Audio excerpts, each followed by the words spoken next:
Hey there, subscribe to my channel, and also press this bell icon so you never miss any new updates, cause whenever we upload new video you will get a notification on your phone. Part 1. You will hear a conversation between a police officer and a woman who witnessed an accident.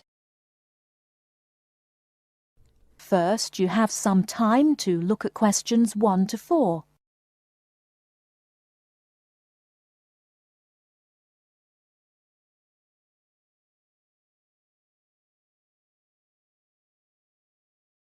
Now we shall begin. You should answer the questions as you listen, because you will not hear the recording a second time. Listen carefully and answer questions 1 to 4. Hello, madam. I understand you witnessed the accident. Have you got a few minutes to tell me what you saw? Yes, no problem. I don't have to be back at work for a while, so I'm pleased to help.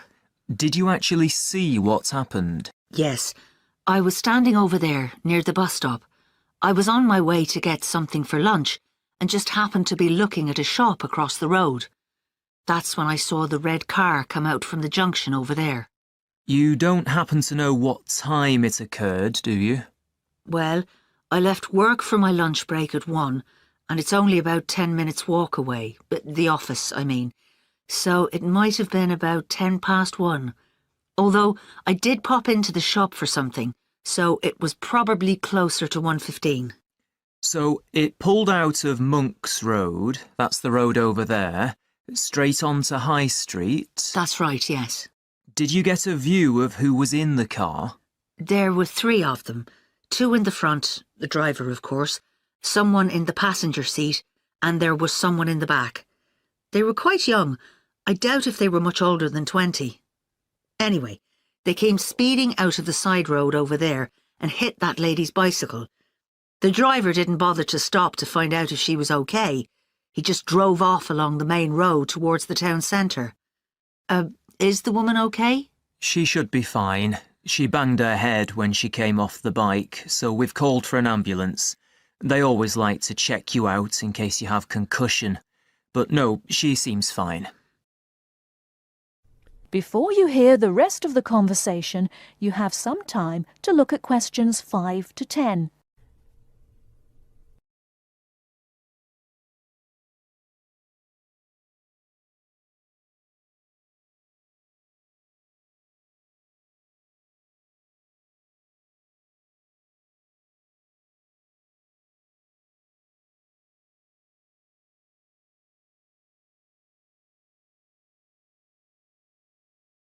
Now listen and answer questions 5 to 10.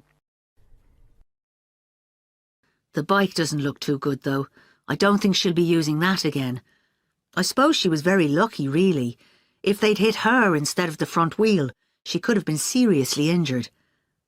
It looked like they were just in a hurry and didn't want to stop at the junction. I know the traffic lights aren't working there, so perhaps they thought they could just pull out. Could you give me a description of the car? Do you know the make and model? Well, I'm not very good with cars, but I'm pretty sure it was the same model as my husband's car, a Ford Fiesta. It was red, like I said, and quite old, and the door on the driver's side was damaged. It looked like it had been in another accident some time ago. I don't suppose you had a chance to take down the registration number, did you? I did, actually. Let me see. Y48BYW. Will that help you trace them? That's really helpful. It depends. It might be a stolen car, but at least we'll be able to trace the owner. If it wasn't stolen, then yes, we'll be able to find out the name of the driver. Now, would you mind giving me your contact details, just in case we need to get in touch about anything? Of course. What's your name? Mrs. Stansfield. Rita Stansfield. That's Stansfield.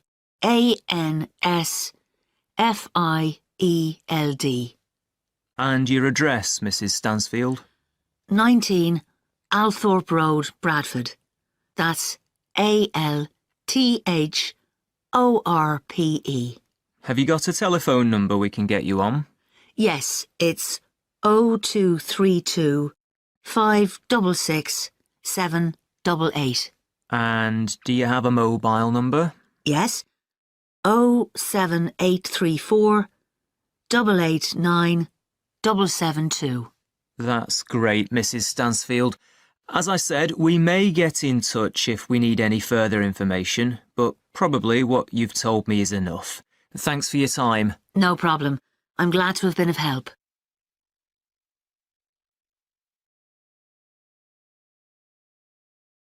That is the end of part 1. You now have half a minute to check your answers.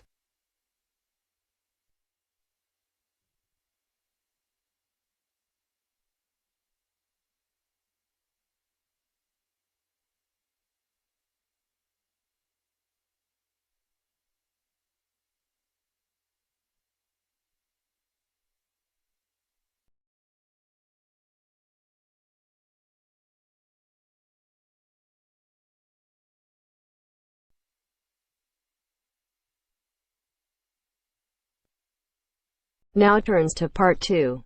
Part 2.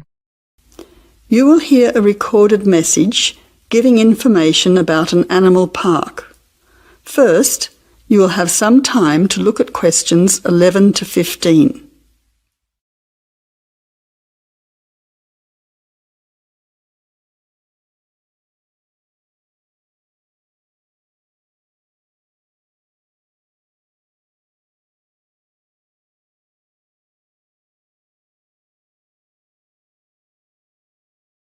Now listen carefully to the first part of the message and answer questions 11 to 15. Welcome to the Australian Wildlife Park Information Line. The Australian Wildlife Park is very proudly owned and operated by an Australian family, John and Amanda Brooks, who operate the Australian Wildlife Park with their children, David and Sandra. The family doesn't receive any government assistance. It's solely funded by tourists visiting the park. Thank you for your support and assistance. When the Brooks family purchased the Australian Wildlife Park in 1987, the park housed a small collection of animals and birds on a modest 5-acre or 2-hectare property. A few years later, the park doubled in size when the family purchased the adjoining property. Also, the collection of animals started to boom. In May 2003, the family designed and built a new park in the public open space, once again more than doubling in size. The park now features about 200 species with more than 2,000 head of animals, birds and reptiles. Regarding the entry fee, adults pay $23, children aged 3 to 14 pay $10, age pensioners are $17 and students are $16. One of the great things about the Australian Wildlife Park is that all of the attractions are included in the entry fee. No extra money is needed around the park, so make the most of your experience. All shows, talks, photo opportunities and animal food are included in your entry fee. In addition, the Australian Wildlife Park is open every day of the year from 9 a.m. to 5:30 p.m, except Christmas Day, 25th of December. Before the final part of the message, you now have 20 seconds to look at questions 16 to 20.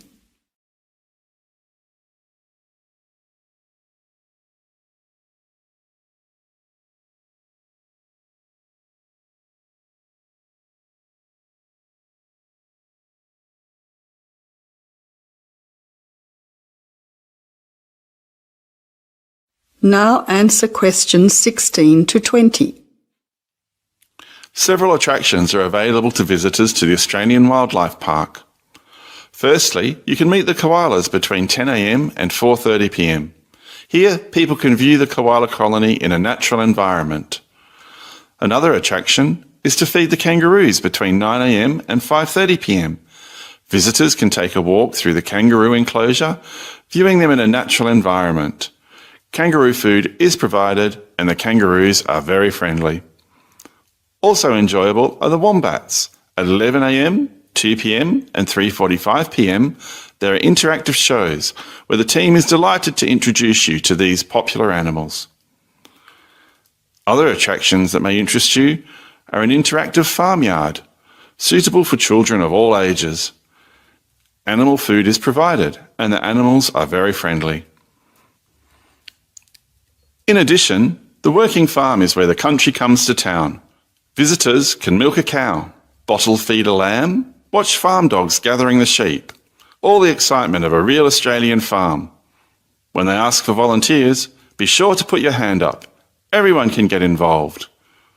We at the Australian Wildlife Park hope all our visitors have an enjoyable time.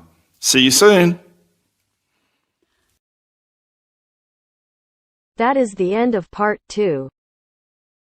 You now have half a minute to check your answers.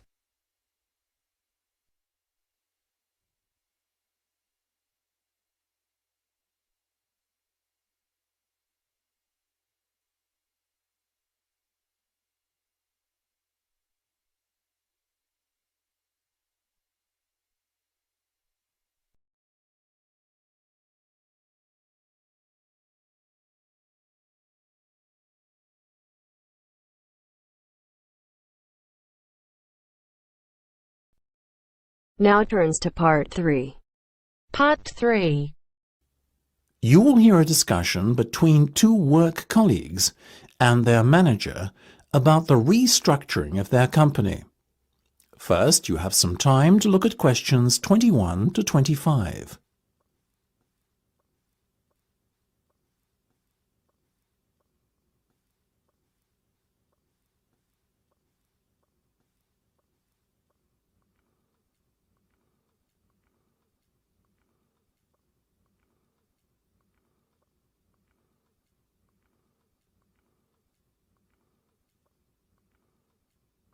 Now listen carefully and answer questions 21 to 25. Come in, both of you. I believe you wanted to talk to me about something, is that right? Yes. Basically, all the staff are concerned about what the restructuring of the company is going to mean for them. None more so than myself and Nam, as we are the newest members. As I said to all staff at the meeting last week, there's no cause for concern. There will be no compulsory redundancies. All redundancies will be on a voluntary basis. Yes, we understand that, but to tell the truth, we just want a little reassurance that our jobs are safe. Look, Anne and Penny, the company isn't going to be short-sighted and let its bright young minds go. Besides, we've already met our target for the number of voluntary redundancies we want to secure. In fact, there's a waiting list. You know as well as I do that the age profile of staff at this company needs to come down. A lot of our employees are close to retirement age and are just going through the motions until they can take their pensions. That's why we decided on this redundancy initiative. We want to encourage those that would be happy to leave to do so and employ younger, more motivated staff. I guess that makes us feel a little better. But we're also worried about the upcoming salary review. What will it mean for us? Given the fact that the company's motivation for this restructuring initiative is not to cut costs, you needn't be worried that there will be a negative effect on your salaries. We are running a very profitable business and we will reward our top performers in the upcoming review. Both of you fall into that category. So you can expect a healthy bonus and salary increase. Simple as that. That's good to know. Another thing on our minds was the fact that with all these voluntary redundancies happening in the next few months, there will be a lot of positions opening up higher in the company. What we were wondering is, will the recruitment drive be an internal or an external one? Obviously, we will recruit internally where possible. That has always been company policy. So, if you're asking me will there be opportunities to gain a promotion in the near future, then the answer is very definitely yes. The type of candidate we would be looking for has a proven track record and is performance-driven. How can we improve our chances of getting promoted then when the opportunity arises? Well, in the meantime, be prepared to take on additional responsibilities, especially those relating to the management of other members of staff. Obviously, the higher up you go in the company, the more involved you'll be in managing people. What the management team is looking for then is proof that you can work effectively with and manage other members of staff. Before you hear the rest of the discussion, you have some time to look at questions 26 to 30.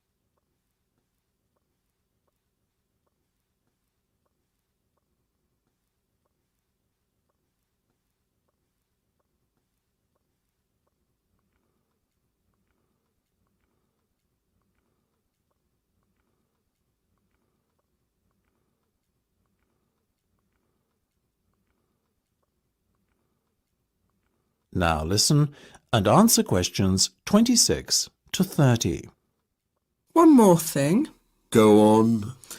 This project you've given us to manage, is it a test of our abilities? I guess you could say it is a test of sorts, but look at it more as a chance for you to prove yourselves. Actually, now that I have you both here in private, can we talk about that a bit? Of course. OK. Penny, let's start with you. Has the timescale been agreed yet? Yes. You said we have a total of 8 weeks to bring the product to launch. So we've decided to allocate 3 weeks at the beginning to product research and prototype testing. Very good. Then after that, we are going to spend a further 3 weeks formulating our marketing strategy and doing some research and testing on a sample of the target market itself to get some feedback. And presumably the last 2 weeks will be devoted to the launch? Exactly. Now, let's talk estimated costs. Well, you've given us a total budget of £100,000. Of that, we're allocating 50% to product development and testing, a further 25% to marketing, and £25,000 will be spent on the launch. Penny, give me a breakdown of the launch costs, would you? Sure. £10,000 will be spent on hiring and decorating the venue, £10,000 will be spent on promotional work, and the remaining money will be used to pay for catering and administrative costs. I'm very happy with that, to be honest. As I said, you guys should stop worrying. You're doing a fantastic job, so keep it up.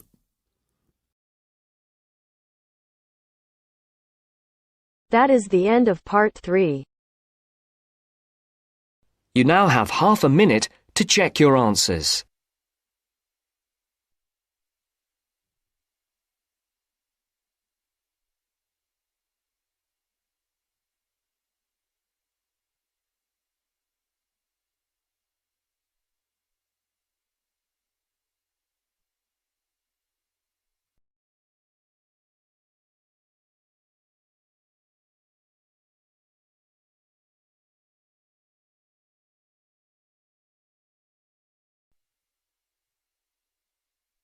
Now turns to part 4. Part 4. You will hear a lecturer talking about the solar eclipse in history. First, you have some time to look at questions 31 to 36.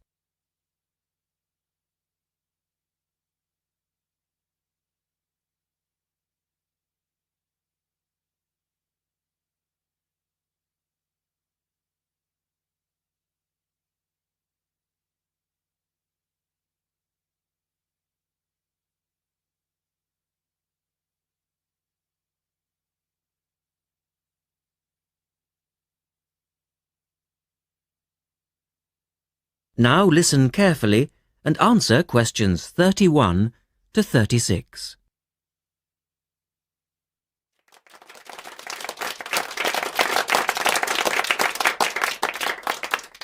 Good evening and welcome to this month's Observatory Club lecture.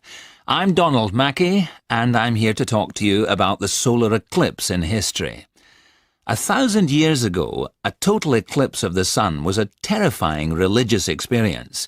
But these days, an eclipse is more likely to be viewed as a tourist attraction than as a scientific or spiritual event.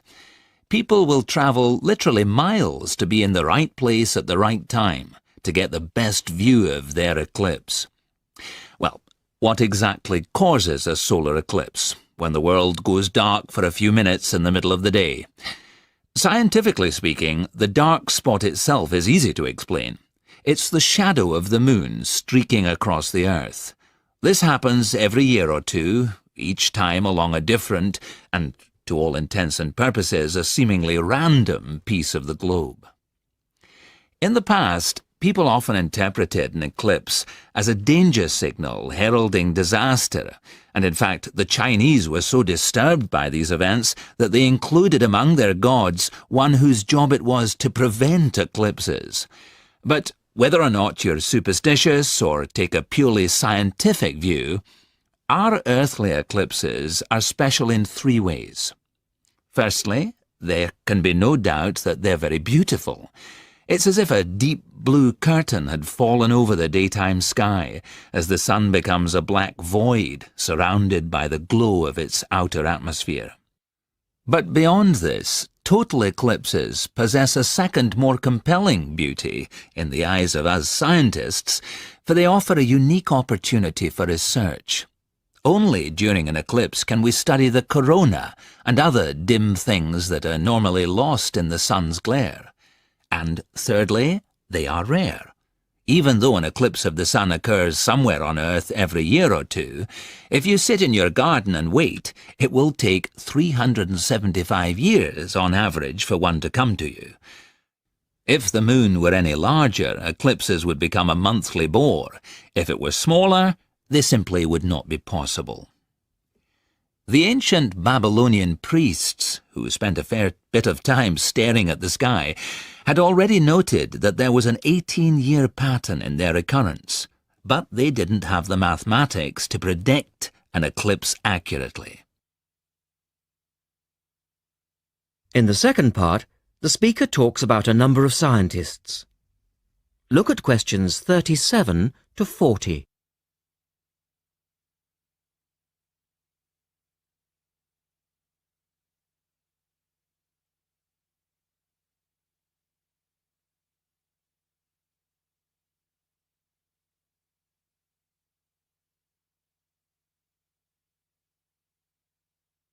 Now listen carefully and complete the table. It was Edmund Halley, the English astronomer, who knew his maths well enough to predict the return of the comet, which incidentally bears his name, and in 1715 he became the first person to make an accurate eclipse prediction. This brought eclipses firmly into the scientific domain, and they've since allowed a number of important scientific discoveries to be made. For instance, in the eclipse of 1868, two scientists, Janssen and Lockyer, were observing the sun's atmosphere, and it was these observations that ultimately led to the discovery of a new element. They named the element helium, after the Greek god of the sun. This was a major find, because helium turned out to be the most common element in the universe after hydrogen. Another great triumph involved Mercury. I'll just put that up on the board for you now. See, there's Mercury, the planet closest to the sun, then Venus, Earth, etc. For centuries, scientists had been unable to understand why Mercury appeared to rotate faster than it should. Some astronomers suggested that there might be an undiscovered planet causing this unusual orbit, and even gave it the name Vulcan. During the eclipse of 1878, an American astronomer, James Watson, thought he'd spotted this so-called lost planet. But, alas for him, he was later obliged to admit that he'd been wrong about Vulcan and withdrew his claim. Then Albert Einstein came on the scene. Einstein suggested that, rather than being wrong about the number of planets, astronomers were actually wrong about gravity. Einstein's theory of relativity, for which he's so famous, disagreed with Newton's law of gravity in just the right way to explain Mercury's odd orbit. He also realized that a definitive test would be possible during the total eclipse of 1919, and this is indeed when his theory was finally proved correct. So there you have several examples of how eclipses have helped to increase our understanding of the universe. And now let's move on to the social aspects, and I think you'll find... That is the end of part 4. You now have half a minute to check your answers.